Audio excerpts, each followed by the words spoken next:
Hi, welcome to Todd's Tips. I'm Todd Barsness, a full-time voiceover talent, and Todd's Tips is a feature of VO Marketing Pro. Now, if you'd like more information about VO Marketing Pro or anything else related to voiceover, just visit our Facebook page, website, or contact us via email. The links are located here.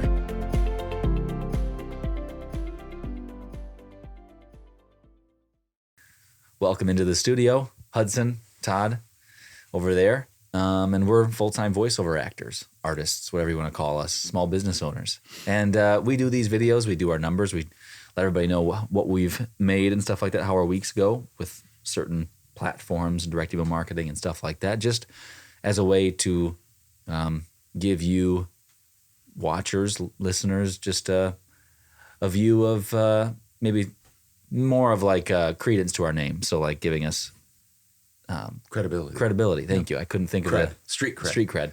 But that's not this video right now. That's our numbers video. That'll be later. But we've got our Todd's Tips, and that's why Dad's here, because he's been in voiceover for 14 years and he does a good job. So if you want to know how much he makes or some other videos that we've bragged about how he does, you can just check the other ones. I usually lay out how much he's made and stuff like that, just as a credibility thing. So you don't just think random dude and his son talking about voiceover. Do we even know that they're in voiceover? So anyway, Yeah. I'll hand it over to Dad. Thanks. So we talk about this every single time that we have these caveats that our show producer, Demand, puts on the screen. And they're just a list of things that will hopefully help you to stop, slow down, not make it seem like I'm telling you that you have to do voiceover this way. You have to run your voiceover business this way. I don't like that when people do that. And so one of the reasons we share our numbers, we've done it here and we do it in the numbers videos, is so that you kind of go like this. Okay. He makes X amount of dollars in voiceover alone. Doesn't do any demo, doesn't do any coaching for money. And so that's one of the reasons that we do that part. But these caveats that we just saw are to have you be able to just think and evaluate. You know, do I have the same situation as Todd? Do I need to just take his principles and apply them? And that's why we have those caveats. So one is to perk up your ears. The other is to slow you down so you don't just do everything I do. Because that's not smart either. It's just not smart. And you might be different than Todd. So for you to do everything the same way might be something that, you know, Dad would say, I wouldn't do that now. Things have changed or whatever. No. So anyway. And I might not encourage you to do some of the things that I do even now. Fair. So we're talking about, under the Todd's Tips, we're talking for maybe the last, 40 or so episodes, Todd's do's and don'ts. And we're just going to continue on with those. Maybe we just need to rename the segment. But anyway, Todd's do's and don'ts. So I'm sharing those things that I do and don't do in my voiceover business. And just last week, I unveiled the fact that I'm in the process of writing a book. And the book is just 7 building blocks for VO success.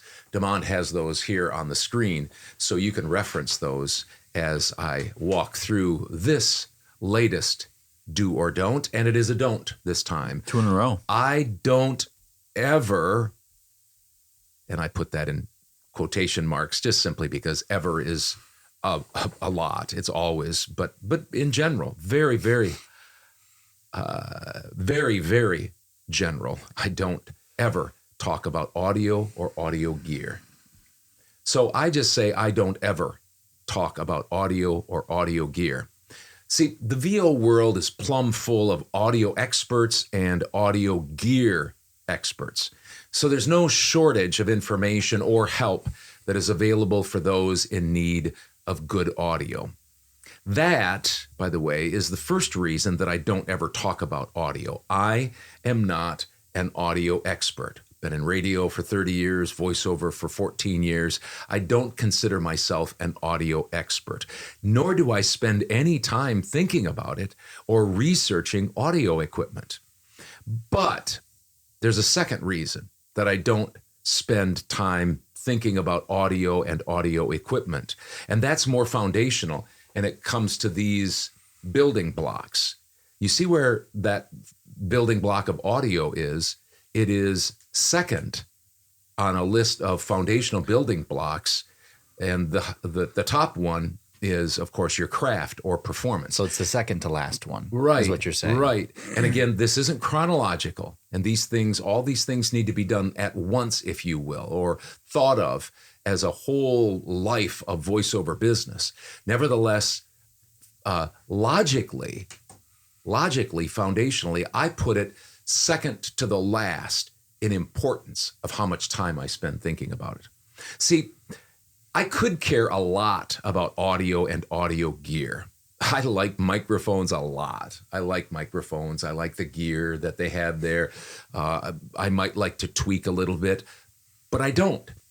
Because once I found a quiet space to record in and purchased gear that gave my voice a pro sound which could compete with anyone in the world, I stopped caring about my audio and gear. In fact, I made a conscious decision to stop caring about it. Why? Because this is how I built my business, my voiceover business, and that's how I run it. And so it's way up at the top, logically. I just don't spend any time thinking about it. Now, if something goes wrong with it, then I've got to think about it. But right now, I'm happy with it.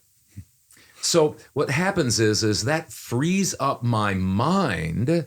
See where mind is, mindsets on that list, and time for other tiers of my voiceover business, my building blocks of VO success, my other mindsets. See those up there? Running my voiceover as a business, which is kind of the major mindset. My processes, how to make those as smooth and effective and efficient as possible. My marketing and my craft and performance. If I focus on audio and all of those top ones, I end up not focusing on the things that really keep me in the game, which are the bottom parts of the tier of the building blocks. So again, as I always say, you do you. If you need better audio, then do it. If you happen to have audio as kind of a hobby or just something, you dream about, or you say, I don't have anything to do right now. I'm going to get on this site and look at new processors or new whatever. Then you do you. That's fine. Have at it. But for me, not having it occupy my mind or time frees me up for other things. And this is one of the important mindsets that helps me to make money, the maximum amount of money that I think that I can make. Not having that audio building block that occupies my time, energy, and mindset. So that's why I don't ever talk about audio or audio gear. If you want me to coach you on audio and audio gear, it would be a short session. I can tell you what I think. I can tell you what sounds good. I can tell you what I have. Yeah. But other than that, I'm not an expert in it. So I'm not going to pretend that I could coach you, nor would it be that much fun, especially if you're a person that really wants to. If you want to get a quiet space, if you want to get some gear that I have that I think sounds great and is decently not that expensive, then, go at it. Thanks a lot for joining me for Todd's Tips. And if you'd like more information about VO Marketing Pro or anything else related to VO, the links are listed here.